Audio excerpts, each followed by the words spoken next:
Hello students, स्वागत है आप सभी का शिवानंद क्लासेस यूट्यूब चैनल पर। और आज की वीडियो में मैं आपको सिखाऊंगा गुणनखंड विधि से द्विघात समीकरणों के मूल ज्ञात करना। गुणनखंड विधि से द्विघात समीकरणों के मूल ज्ञात करना। और ये प्रश्न कक्षा 10 की क्लास 10th की एनसीईआरटी मैथ्स से लेसन 4 का क्वेश्चन है। प्रश्नावली 4.2 एक्सरसाइज 4.2 इसका पहला क्वेश्चन ये है, गुणनखंड विधि से निम्न द्विघात समीकरणों के मूल ज्ञात कीजिए।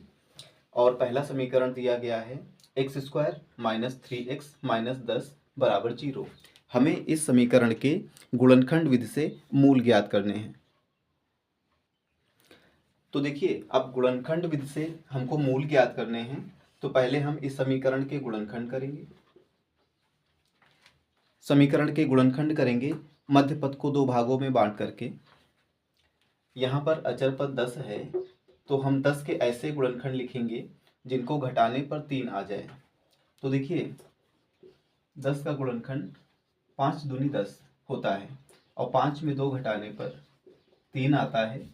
इसलिए 3 को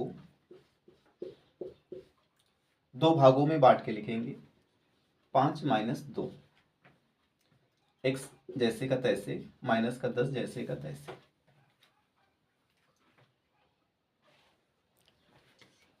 ब्रैकेट ओपन करेंगे, इसके बाद 5 का एक्स से गुणा 5x, ब्रैकेट के पहले माइनस है इसलिए अंदर का चिन्ह बदल जाएगा, माइनस से प्लस, और 2 का एक्स से गुणा 2x माइनस 10 बराबर 0। अब इसके बाद हमारे पास 4 पद हो गए हैं, 1 2 3 4। इन चारों पदों में दो दो पदों में कॉमन लेंगे। पहले दोनों पदों से x कॉमन है, x कॉमन लेते हैं, बचा x माइनस 5। तीसरे और चौथे पद से 2 और 10 में 2 कॉमन मिल जाएगा, 2 कॉमन लेने पर बचा x माइनस 2 पंची 10 5।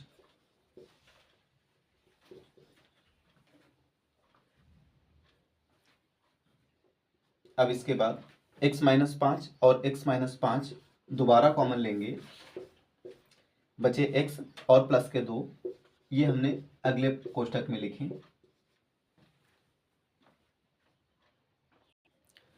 तो इस तरह से द्विघात समीकरण के गुणनखंड आए x माइनस 5 और x प्लस 2।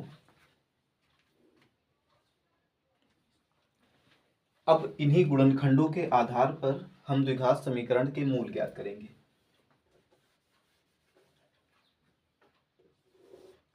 देखिए, पहला गुणनखंड है x माइनस 5, तो x माइनस 5 को शून्य के बराबर रखने पर x का मान माइनस 5 से पक्षांतर करने पर प्लस 5, ये हुआ पहला मूल।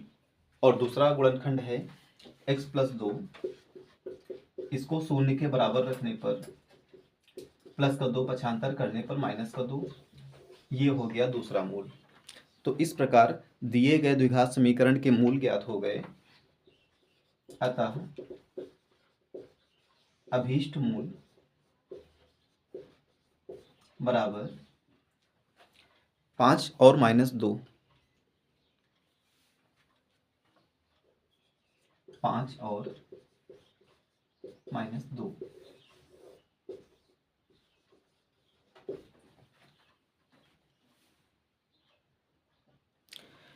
तो फर्स्ट पार्ट के बाद आइए समझते हैं सेकंड पार्ट।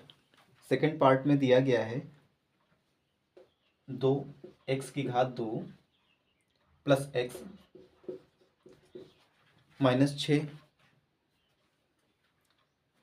बराबर 0। ये द्विघात समीकरण दिया है 2x की घात 2 प्लस x माइनस 6 बराबर 0। इसके भी हमें गुणनखंड विधि से मूल ज्ञात करने हैं। तो पहले तो इसके हम गुणनखंड करेंगे मध्य पद को दो भागों में बांट करके। यहाँ पर अचर पद माइनस 6 और एक्स स्क्वायर का गुणांक 2। तो देखिए, 6 और 2, 6 और 2 का गुणा तो हो जाएगा, 6 दूनी 12। अब हम 12 के ऐसे गुणनखंड लिखेंगे जिनको घटाने पर x का गुणांक मतलब कुछ नहीं तो एक आ जाए। तो यहाँ पर ध्यान दीजिए, 12 के गुणनखंड 12 एकम 12, 6 दूनी 12, 4 तेई 12।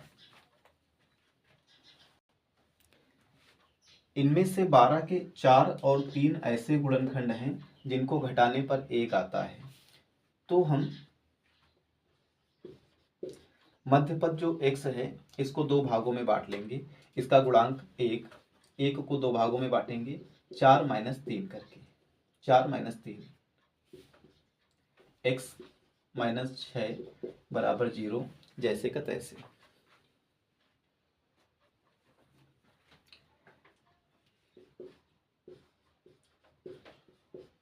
चार का x से गुणा 4x माइनस 3 का x से गुणा 3x माइनस 6 बराबर 0। अब इसके बाद दो दो पदों में कॉमन ले लेंगे। पहले दोनों पदों से 2x कॉमन मिलेगा। 2x कॉमन लेने पर बचा x और प्लस के 2। इधर तीसरे और चौथे पद से 3 कॉमन ले लेते हैं। तो 3 कॉमन लेने पर बचा x, कॉमन माइनस में है तो अंदर का चिन्ह भी बदलेगा, प्लस 3 दूना 6 2। अब देखिए x प्लस 2 ये फिर से कॉमन ले लेते हैं। बचे 2x और माइनस के 3 ये अगले कोष्टक में लिख लिए बराबर 0।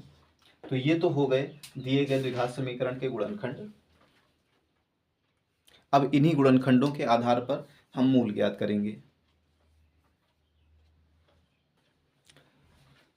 पहला गुणनखंड है x प्लस 2।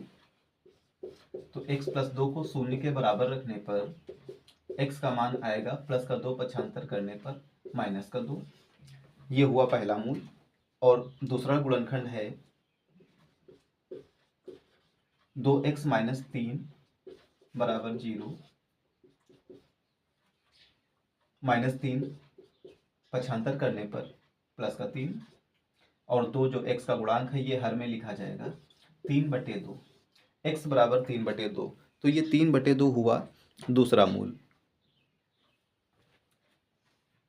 अतः दिए गए द्विघात समीकरण के मूल इस प्रकार हैं।